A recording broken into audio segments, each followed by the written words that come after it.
Welcome back to another episode of the Salty Nerd Podcast. I am your host, the Salty Nerd. In today's episode, we're going to be talking about the 1987 film Innerspace, starring Dennis Quaid, Martin Short, and Meg Ryan, with a surprise guest appearance by Robert Picardo, the Doctor from Voyager. That threw me off. What, like he didn't have a career before Voyager? That was all he did was Voyager. That was it. Okay. Before we get too deep into the weeds, I want to remind everybody that you guys can go to saltynerdclub.com and help support the podcast. We're trying to get to 1,000 subscribers on Patreon, because if we get to 1,000 subscribers, we will be at the level that we can do this full time. You guys will help us support ourselves, but also support the podcast and getting some new equipment, getting some soundproofing so we can make better quality podcasts and videos. We're also trying to get onto YouTube, doing YouTube Live. And also Spotify is going to be doing something special with video coming up in the next couple of months to a year. So we're trying to jump on that train. So help us out. Pick a tier, whichever one you want. You can be a $5 tier, or you can be a badass like our man Hasboy and do the Barbarian tier, which is awesome. Thank you so much for that support, Haz. That's saltynerdclub.com. Pick your tier. Help us support a cool podcast where a bunch of friends talk about movies. All right, Kadish, you picked this movie, Innerspace, with Dennis Quaid. Are you going to introduce us first? Oh, yes, that's what we do, huh? I am joined by my illustrious co-host, as always, Juju. What's up? Hello. How are you today? I'm fine. How are you? Doing good, huh? I'm also joined by the author extraordinaire, Matthew Kadish. Welcome to the show. I think I'm the only one here who hasn't been drinking. That's true. That's usually true, though. And we are a man down this episode. Makes me sad. What's up, boo? He's here in spirit. Not with us. Shout out to Vader. You ever been with a big man? There he is. Innerspace. Tell us about this movie, Kadish, and why you picked it. All right. Well, basically, the movie is about Tuck Pendleton, who is a cocky test pilot who's taking part in a miniaturization experiment. And when a rival tech company breaks into the lab to steal the technology, one of the scientists takes the syringe in which contains miniaturized Tuck in his specialized submarine. The submarine pod has part of a microchip that's needed to reverse the miniaturization process housed within it. And the other microchip, which is needed for the miniaturization process, is stolen from the lab by the rival scientists. And before dying, the scientist who escaped with Tuck injects the contents of the syringe into Jack Putter, a hypochondriac grocery store clerk. And when Tuck links himself to Jack's systems, he discovers that he's not in the experiment he thought he was, and something has gone terribly wrong. And so Jack and Tuck discover what happened and are told that unless they retrieve the other microchip that was stolen, they won't be able to save Tuck before his oxygen is depleted. And now Jack must overcome his fears and phobias and save his new best friend before time runs out. I see you shaking your head already, Alex. So just hit it. I hate this movie. It's so bad. Okay, why do you hate this movie? Because I don't like Mr. Short. I don't like him. The only movie I've ever seen him in that I thought he was tolerable is Captain Ron with... You didn't like Three Amigos? No. Oh my God, dude. You have the worst taste in movies. So do you. Okay, so on the record, you hate things that are funny. That's just a fact. That's not a judgment. You do not like comedies, and you hate things that are funny. I hate everything. Yeah. Comedies are very, very hard to get for me, to get them right. Like, I don't just sit down and just chuckle at a funny movie. Like, it has to be the right time. I have to be with friends, or I have to be... You thought Geely was hilarious. Unintentionally funny. You have to specify that. You're like, this movie was so funny. It was unintentionally funny. Up It was so... You have to imagine it's a Will Ferrell movie. It was so... What if Innerspace was a Will Ferrell movie? Would you have liked it? Will Ferrell would have been better than Martin Short. Okay. Wow. No, I don't know. And that's our take on Innerspace. Thanks for listening, everyone. I'm sorry. Like, I love Dennis Quaid. Meg Ryan's one of my favorite actresses, especially back in the day, you know? Like, she looked good before she got all the plastic surgery. Yes, indeed she did. Like, I forgot what natural Meg Ryan looked like. French Kiss, Sleepless in Seattle. Oh, that's my favorite. Meg Ryan is French Kiss. Love those movies. French Kiss You is people great. are making my ass twitch. I love Meg Ryan. I just, she was all right. Kevin Kline. But It's my favorite Kevin Kline, too. Martin Short, I could not, oh my God, I could not stand. Anytime he was on screen, which is the majority of the movie, I was just like, Can we just talk about French Kiss instead? yes, please. No, Innerspace is one of only two good movies Martin Short has ever made. That was Three Amigos in this movie. I don't like him as an actor. I will agree with that. I don't know him Let's as a person. just let Kadish take it. I'm sure he's a fantastic human being. I don't know, but as far as his movies go, He seems like a nice guy. He does a dance. This movie was stuck. Okay, so Like after you said he does a dance, you couldn't think of anything else to follow that up with. Well, it's just his one dance. I didn't know how to describe it. this movie is so inconsistent. Like, is it a comedy? Kinda. Yeah. Is it like a science fiction like adventure? It's a science comedy. It's so stupid. And not only that, but just the dimensions of the submarine throughout the movie changed drastically. I had a problem with his chicken nuggets. Why was he eating chicken nuggets? Well, he was miniaturized inside a human body with limited oxygen. How did he hate the chicken nuggets? And was he eating them cold? They spent no time at all trying to figure out the science behind this, and they were just like, "What if he's small?" Yeah. Like at some point he's the size of red blood cell, which is microscopic, and other times he's large enough for him to tickle the inner earlobe of inner ear of somebody and talk to them through vibration. I'm like, I can't. What if we shine a light into the guy's ear and it blinds Dennis Quaid and also he sees his unborn baby? Oh my God. Yeah, I forgot about that too. Yeah, he's large enough to be able to see his unborn baby, and it's not just What if he tells his host to take a couple of shots and he fills his flask? He fills his flask up with whiskey from the throat. Oh, and the teleportation too. Let's talk about that for a second. With the mucus? He goes from one part of the body, which is like in the size that he is, would be miles away, and then suddenly he's in the mouth so that they can swap. Martin Short isn't a very big man. So he can. How about when he French kisses and he Meg Ryan, with Meg Ryan, and he ends up in a totally different body? Yeah, no. This movie has no consistency. It's schlocky, dumb humor. It's a silly, feel-good sci-fish flick. It did not make me feel good. I'm done. Okay, Kadish, why'd you pick this movie and why do you like it? Take it, Kadish. We are done talking. So basically, I don't know. This is just one of those fun 80s Spielberg movies that I just think it is great. It's one of those movies that is just very enjoyable. And to me, it just works on every level. So basically, the film was produced by John Peters and Peter Gruber. And if you guys remember our talk about Tango and Cash, these were like the super producers of the 80s who went on to run Sony Studios.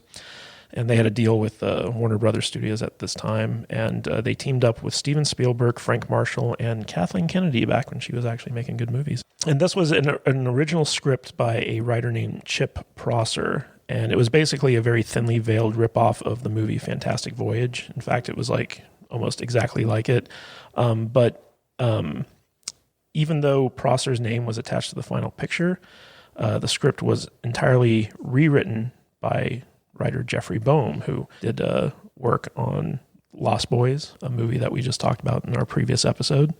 Basically, he kept none of what Prosser had written, and except for like the basic premise of a guy gets miniaturized and put in another guy's body. And originally, this was supposed to be like a sci-fi spy picture. You know, like it had a lot of like spy elements to it. Yeah, you kind of espionage in there. You kind of see that in like the finished thing, where like Jack Putter basically becomes like a secret agent type guy. Yeah, what is with the face swapping thing? Well, I mean that was the sci-fi aspect to it, but it was very scientific. You can't understand it. Basically, Jeffrey Boehm came in and decided to make it more of a comedy, and he pitched it as: imagine if someone like Dean Martin is put into a space pod, miniaturized into a syringe, and injected into the body of someone like Jerry Lewis. And that was kind of like the pitch. And Peter Gruber, he optioned the original script back in 1984 and took the project to Warner Brothers. Because it was such a blatant ripoff of Fantastic Voyage, they had a really hard time finding a director to attach themselves to the picture. And so once Gruber had it rewritten as a comedy, it actually got a lot more like traction amongst people. Really? And at one point, John Carpenter was actually attached to direct the movie. And he was the one who convinced Jeffrey Boehm to come on and do a rewrite of the script. And for whatever reason, Carpenter eventually ended up leaving the film to go and direct Big Trouble in Little China. Even though Boehm thought the concept of the movie was a little bit ridiculous, he kind of, took it and ran with it. And he was like, I'm just going to go balls to the wall goofy with this movie. And so after his rewrite, it caught the attention of Spielberg. And Spielberg, initially he wanted to direct it, but he was just so busy, he decided to bring on Joe Dante, who he had worked with previously on Gremlins, because he thought that Dante had like a good kind of comedic sensibility.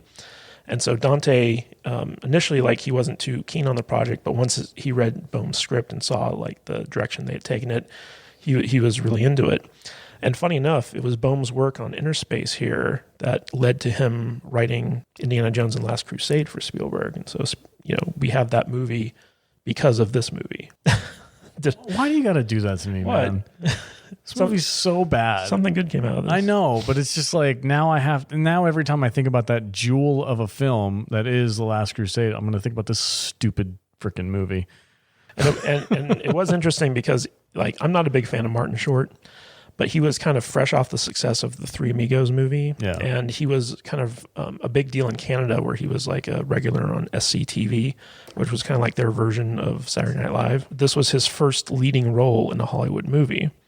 And it was just kind of interesting that, he was cast, because originally they wanted Rick Moranis for the role of Jack Putter. I mean, it was kind of funny because you know how we kind of talked about how John Peters he was formerly Barbra Streisand's hairstylist, and he's the guy he's like the notorious producer in Hollywood that they based the Tom Cruise character in Tropic Thunder off of. Tom Cruise. Yeah. Yeah. Okay. Yeah. Les Grossman. Les Grossman. So Les Grossman's basically like John Peters. And he's the one who kind of ruined Superman Lives, the one that Kevin Smith was hired to write. Yeah. And loves big spiders, right? Did Wild Wild West. Yeah. Loves giant spiders, loves gay robots. So he's just one of those guys who just has terrible ideas, but for whatever reason, he's just really good at getting stuff made. Originally, his concept for this was get Michael J. Fox inside Arnold Schwarzenegger's body. That was what he wanted. That sounds more entertaining than this. But what was kind of funny is that, okay, so this movie, it was made for $27 million, but only made $25 million at the domestic box office. I think it ended up making about $42 million worldwide. But it was considered a big failure. So even though the studio was very high on it, they thought it was very good, and all their test screenings were off the charts, they decided to release it on Independence Day weekend and back in 1987. But they did no marketing for it, and the marketing that they did do was terrible. Nobody knew quite how to market the film, because they wanted it to be a sci-fi fantasy adventure, but they also they neglected to tell people it was a comedy. And so you couldn't tell what the movie was about just by looking at the commercials. I still couldn't tell what it was when I watched it, though. And I remember when I was a kid, I saw commercials for this movie, and it seemed very weird to me, and I didn't quite understand it. But this was one of those first movies. So they bombed at the box office, and in fact, Warner Brothers even tried to re-release the movie with a new marketing campaign that also bombed. So they kind of wrote it off as a big disappointment. And what was interesting about this movie is it was one of the first movies that actually found its audience on home video, because at the time, home video, VHS, was just kind of starting to kind of come to prominence. And when they released this movie on home video, it was one of the only movies to come out at that time in widescreen format. So you could actually see the whole movie instead of the pan and scan version. And when people found this at Blockbuster, whatever video rental place was around at the time, they realized oh, this is a fun movie. And I can remember I didn't see this movie until it came out on television, the edited for TV version. And I loved it. Really? How old were you? Oh God, I was young. Yeah, but I can see a young person. I wasn't old enough to get the whole joke with the sex toy attachment on the cyborg arm. I didn't quite understand that part. But I was old enough to enjoy the humor and the romance and stuff like that. And I wasn't too concerned with the inconsistencies of the science behind it. Does it bother you now, though, looking back at it? Not really, because it's one of those Goonies moments where like you just suspend your disbelief and go along with the fun of the story. Just with you people. But Suspension of disbelief. Yeah. yeah. So it's funny because we have Called science. this is the movie that Dennis Quaid met Meg Ryan on, and they began dating because of this movie, and they went on to get married back in 1991. I don't think they actually coupled up until their next collaboration, which was I think it's called DNA or DNA. Well, they started dating because of this movie. Q&A or DNA or something like that. Then they divorced in 2001. Is this Jack Quaid? Is that Meg Ryan's kid? Yeah. Okay. So something good did come out of this movie. Yeah. This is The Boys. Yeah. So Jack Quaid. Jack Quaid, who stars in The Boys. So William Shallert, who was cast as Jack's doctor in the movie, was kind of an in-joke because he also played the doctor in The Incredible Shrinking Man back in 1957. Do you think that's why they named their firstborn Jack was after this character No, I don't that they think so. collaborated on? And it was kind of interesting. All the lab workers in the scene where Dennis Quaid is about to be miniaturized, they were actually like real like science laboratory workers because like any actors that they hired wouldn't know how to perform the tasks that they were meant to be doing. Flipping switches? I guess. I don't know. How do you not get an extra to flip a couple switches? But what was interesting is that the lead scientist, Ozzie Wexler, the guy who escapes with the syringe and ends up injecting it into Jack, he was played by Joe Dante's longtime cinematographer, John Hora. The guy wasn't even an actor. He was just like a friend of Joe Dante's, and he's shot all of his movies. And Steven Spielberg, for whatever reason, he was convinced that he was the perfect guy for this role. He's like, you got to cast your cinematographer as this scientist guy. And Joe Dante is like, well, but he's not an actor. And even John Hora's like, I'm not an actor. And they're like, do a screen test. Just do a screen test. And so like they did a screen test and he was pretty good. And they're like, okay, well, Steven Spielberg wants him in the movie, so we're going to put him in the movie. If Steven wants it, Steven gets it. Yeah, but originally Spielberg really lobbied Robert Zemeckis to direct this movie. And Zemeckis basically turned it down. And so like that eventually led to Dante getting hired. Oh, and fun fact, the mall scene in this movie was shot at the Sherman Oaks Galleria, which It's a chopping mall. Chopping Mall, Terminator, all that good Nice. stuff. Fast Times at Ridgemont High. That did look familiar now that you mentioned it. That elevator looked very familiar. And we also got a little cameo from Dick Miller, who was also in Chopping Mall as the janitor. He was a cab driver in this movie. He appears in like a lot of Joe Dante movies. So he was in Gremlins, Gremlins 2. So there's a character in the movie. He's kind of like the James Bond henchman type guy, Mr. Igo. Yeah, Inspector Gadget. Yeah, and basically, I believe you went on record as saying you hated him. I did. Correct? Salty? The movie's stupid. Yeah. The Inspector Gadget bad guy, where it was like they were trying to make him like. well, he was like a Bond villain. Yeah, it's Type thing. That's why I didn't. This movie was so inconsistent to me because it was like Bond villain, espionage, but also campy, but also cool sci-fi. It was cool that there was like this character who's like this big bad guy, and he just has this hand that he can detach and put like other attachments onto it. He had a drill on it at one point. Yeah, he had a drill. He had like a finger gun. Yeah. He had a sex toy. I love a good finger gun. It was literally like his hand was like pointed like you would make a gesture like you're pointing a gun at something, and the tip of his finger is where the barrel was. Hey, man, if you make a good point and you finger gun me, sold. Well, originally that character was played by a different actor, and they actually shot all of his scenes, but he wasn't intimidating enough because he was like the same size as Martin Short. And so they recast Mr. Igo, and Vernon Wells, the guy who played him, basically came on board, and he kind of based his entire performance of Igo off of Schwarzenegger in Terminator. Yeah. And, I kind of got a Jaws vibe from James Bond. yeah, from James Bond. That's what I thought Not the of. shark, the henchman. Yeah, the I henchman, thought you not the meant shark. the shark. No. No, the henchman Jaws. That's like when I watched him do his scenes, and he was kind of like that slow, menacing presence that would just walk into Dun, dun. areas and chase. Like I was like, oh, it's Dun, Jaws dun, from dun, James Bond. Yeah. Dun, dun. So That's next week. Mel Gibson was originally supposed to play the Tucker role. Of course Mel he was. Gibson? Yeah. Of course he was. Mel Gibson, yeah. And Ali Sheedy, Molly Ringwald, and Demi Moore were all in consideration. Well, it was the Lydia 80s, Maxwell. And that's who was around. Yeah, but Meg Ryan ended up winning. I don't know, man. Good for you, girl. I couldn't get into this movie. I couldn't.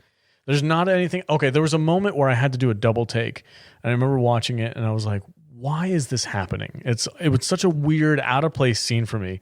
There was a scene where the main evil, like, I don't know, military industrial complex bad guy with the white suit was in this office with his cat or something, and he was on his pure white office. His pure white office. And after he hangs up, everything about this guy is he just wears white. Yeah, I was gonna say it's very Austin Powers-ish. Very Austin Powers, and very over the top. It pans out. And he's in a warehouse completely by himself, and his corner office is literally just a corner rug with a desk. And I'm like, why? What is this? Why is he alone in this warehouse? But he's acting like he's some big, like big evil mastermind boss guy. But he's alone in a concrete building with a rug and a cat. Like I'm like, what is this movie?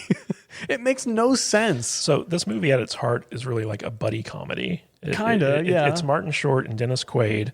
And it's just like an interesting kind of take on like the whole like 48 hours lethal weapon type thing. No. And I actually think like this movie is hilarious. Like I love, like, I'm not a big fan of Martin Short, but like he kills it in this film. Like the part where he's like in the doctor's office and he hears Dennis Quaid's character for the first time, Tuck, and he thinks like he's been possessed, And like his reactions to everything are just like so like spot on. I don't know, like there's something about the characters in this movie that just jive really well.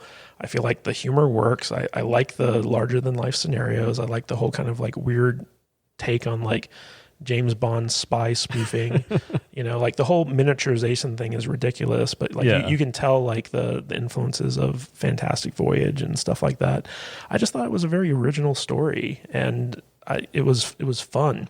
And it's kind of funny because so you talked about the face swapping. That was super weird. Yeah. So Robert Picardo. So there's a scene. Robert Picardo is known as the cowboy in this movie, and he has a Spanish accent. Another kind of Bond villain, Russian accent. Russian accent. Okay, and he has some kind of an accent. He's like a Russian who's so enamored with American culture that he just adopts like this like cowboy culture. Yeah. So it's cowboy persona.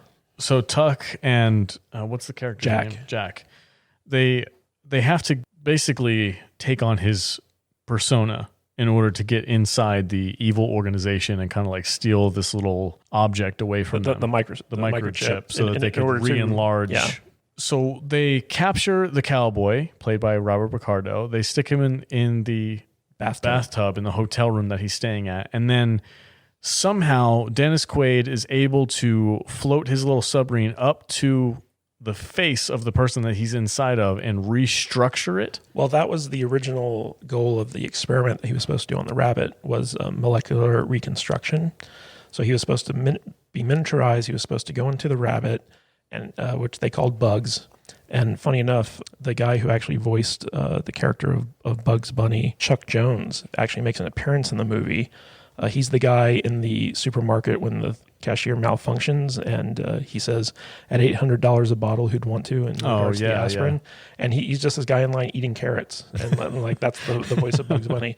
But the rabbit that Tuck was supposed to be injected into, the scientist Ozzy mentions before like he gets miniaturized and put in the syringe to Tuck what the objective of the experiment is, which is to go into the rabbit and test out whether or not you can molecularly change the animal's appearance through being inside of him. And so like that was set up earlier in the film that that was what his initial goal was.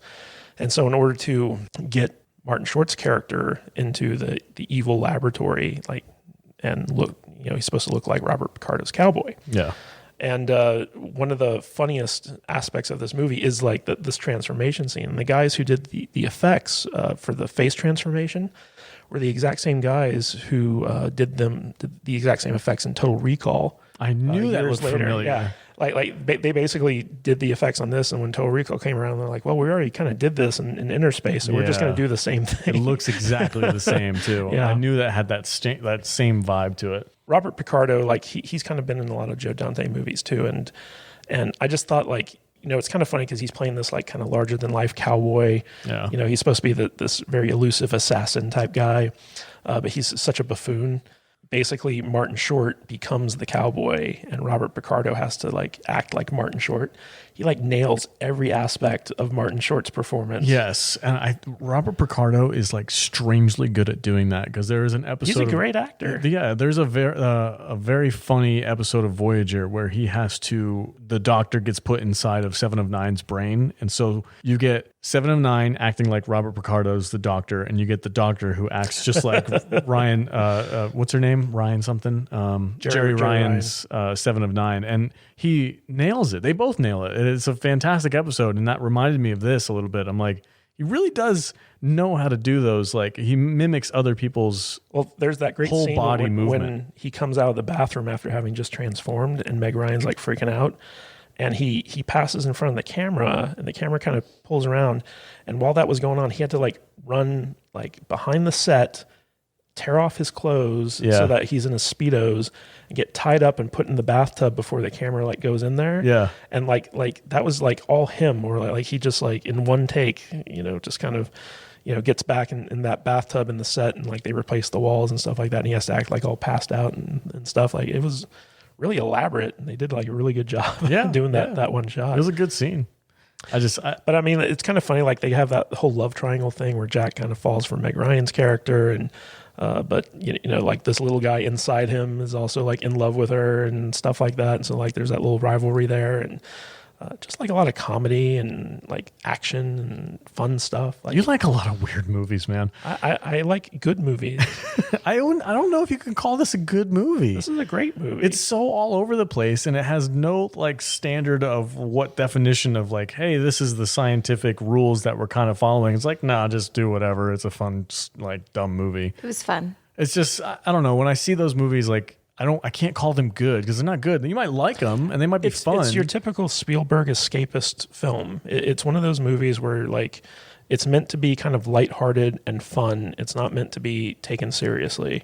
And Spielberg kind of pioneered this version of movie back in the 80s. You know, like it's the same. Like I understand why you don't like it, because it's in the same category as like Goonies and Gremlins and like all these other films that Spielberg produced in the 80s. There's no children, so you should like it better. Yeah. No, the actors were all fine. I just didn't. It didn't hit me. The science fiction didn't work for me. The comedy didn't work for me. It was just like, you also have a very weird sense of humor. I do. Like most people, you like hate things that are funny. Most comedies that the majority of people enjoy, you tend to not enjoy. This is true. So I mean, that's on me. I'm not saying you can't like it. That's fine. For me, I was just like, this is just not working. It's just didn't. I'm not saying you can't like it, but if you do, you're stupid, and I hate you. I'm not saying you can't like it, but you shouldn't like it. I'm sorry. Remember that time in Time Cop? Oh man, I don't know. Nothing about this movie worked for me, and it's like I said, it's all actors. Nothing. Not the chemistry.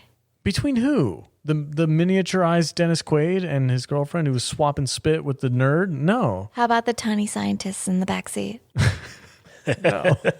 Yeah, that really horny female scientist. Oh my God. She was so horny. She just wanted to get it. And Igo was giving it to her. What was that scene? When they're like miniaturized and it's like the forced perspective, I guess. I was going to say there are no kids in it, but there are little people, so Alex automatically hates it. Don't spread that around. Don't say that. So Alex smells like don't cabbage, listen small next hands. week when we talk about Willow. You should have seen one of you guys The texted me. tiny scientist. When you guys texted me and said we're going to watch Willow next week, I was like, oh.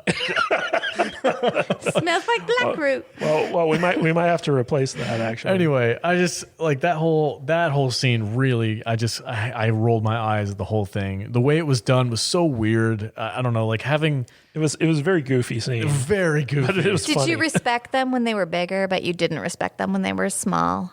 Is No, that your I just problem? thought I just didn't buy it. Like my suspension of disbelief cannot be stretched that length.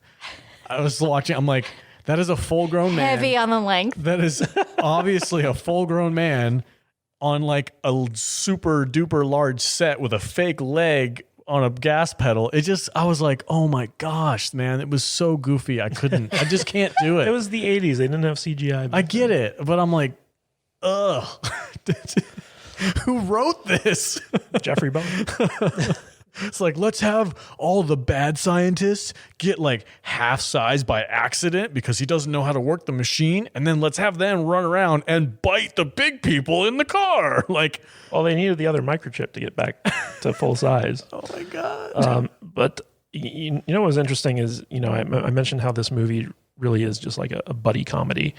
And a lot of that is kind of funny because almost the entire movie goes without the two buddies being on scene together. And when they were shooting the movie, all of Martin Short's scenes, like Dennis Quaid would be on set in like a booth somewhere.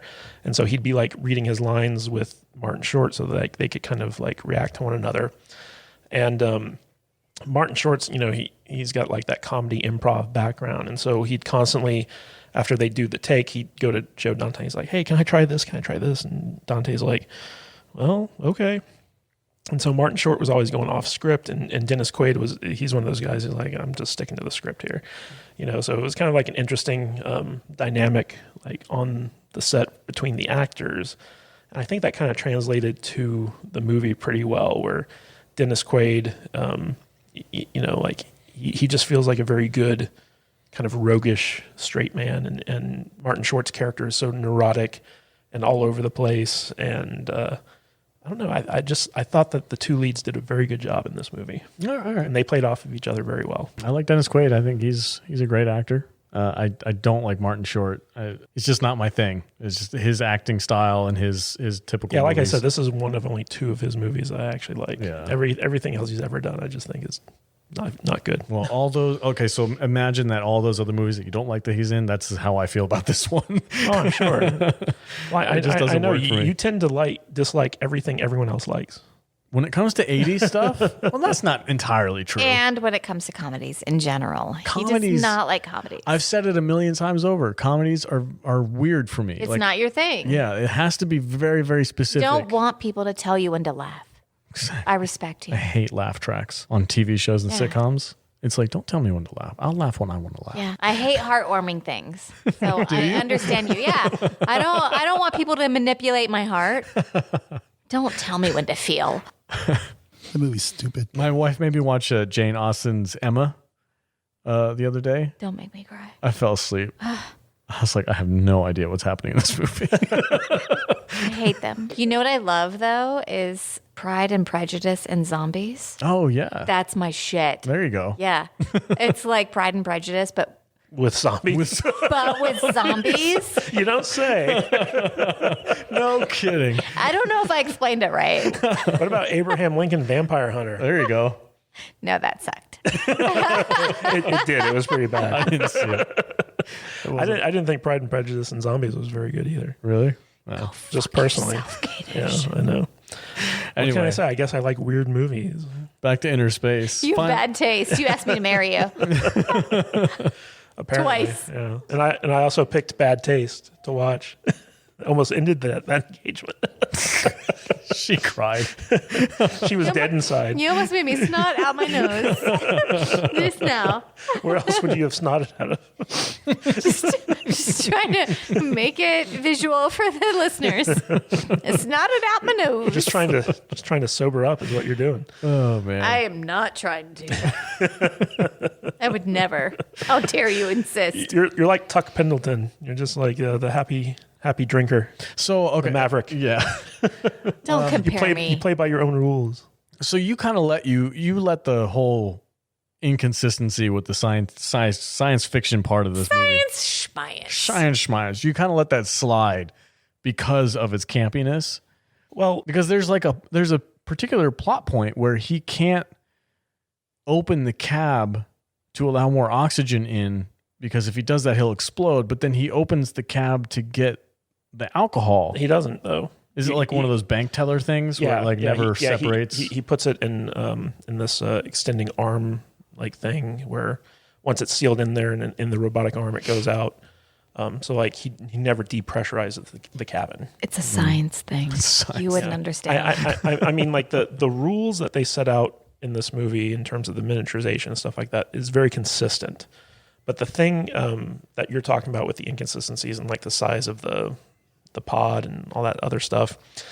Travel, how long it takes you to get from one point chicken nuggets. The chicken nuggets. I'm not going to deny that it's very like plot conveniency, I guess.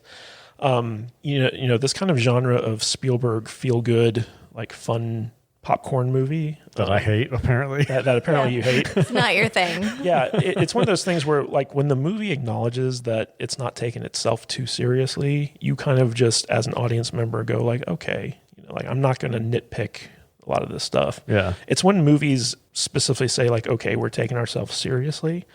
That's when you have to go like, okay, well, if you're taking yourself seriously, I have to take you seriously too. And then you start, you know, noticing like, is the logic consistent? You know, like, does all this stuff make sense? Like, are you avoiding like plot holes and plot contrivances and stuff like this?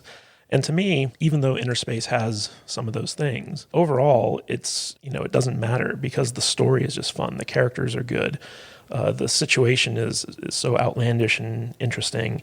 You know, like I love spy movies. I love science fiction movies.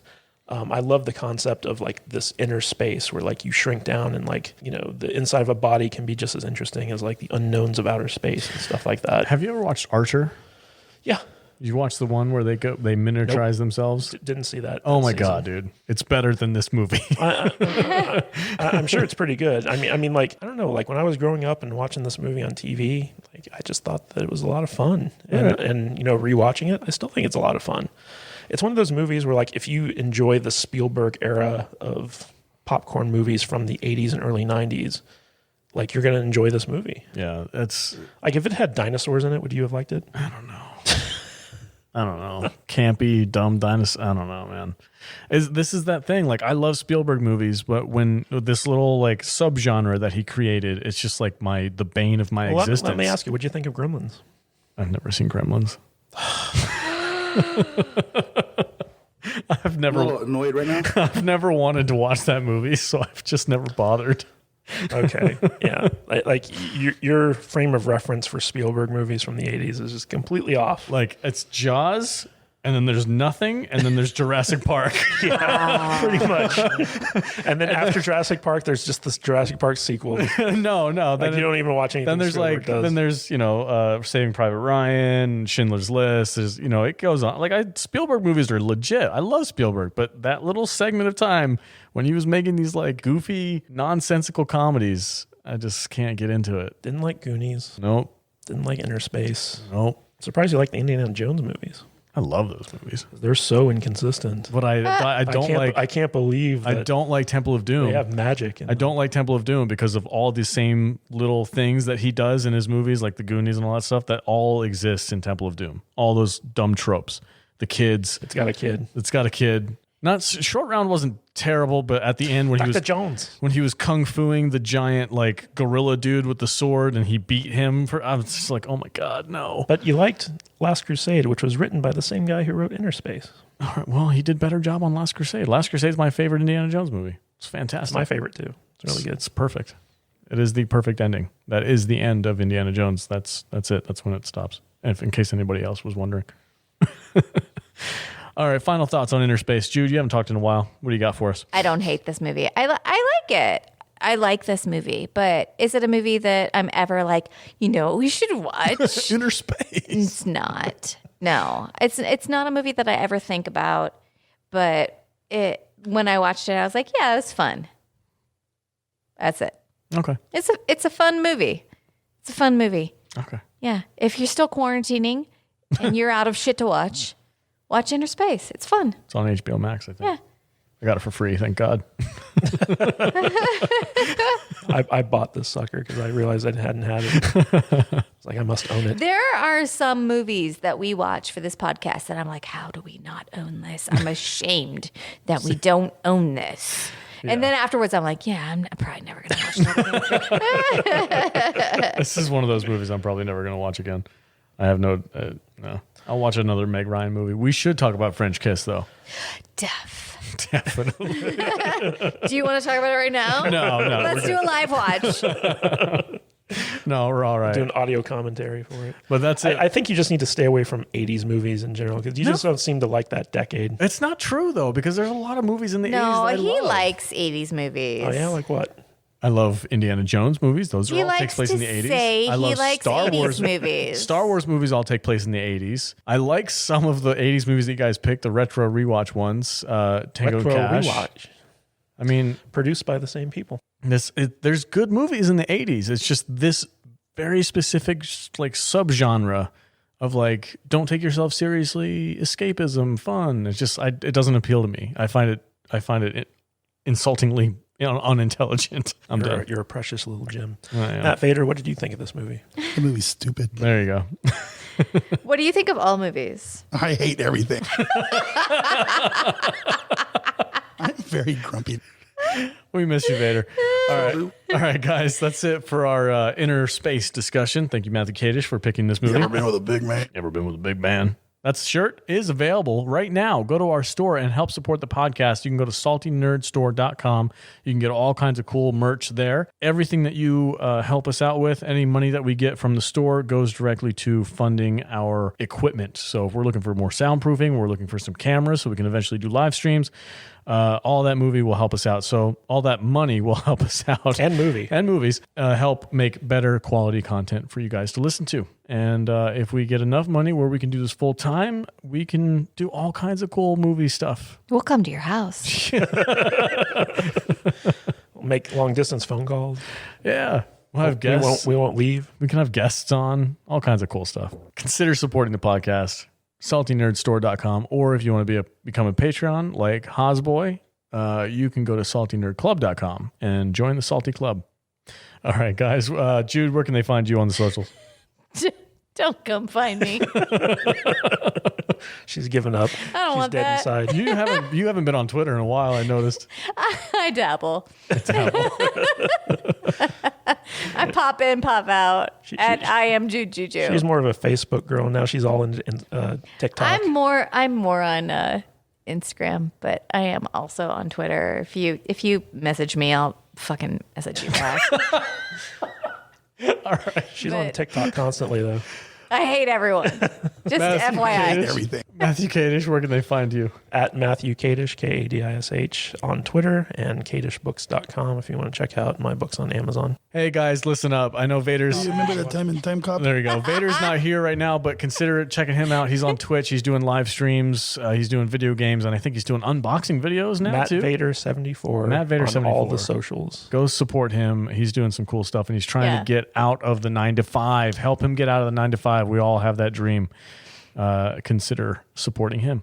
And I am the Salty Nerd. You can find me at salty_nerd on Twitter. I talk about movies and apparently political stuff now. I got to stop doing that. And if you want to talk to me, go there and direct message me or tag me in a tweet or whatever and say, hey, what do you think of this 80s movie? And I'm going to be like, Tell him he's cute on TikTok. Yeah, if you're on TikTok, be sure to tell him how sexy of a man he is. Yes, do you Daddy. guys just scroll through my comments and laugh? Yes. I created a We separate don't bother to watch your TikTok videos. in order to troll you. Just look at all the middle-aged women commenting on your videos about how dreamy you Every are. other yes, Zaddy is from us.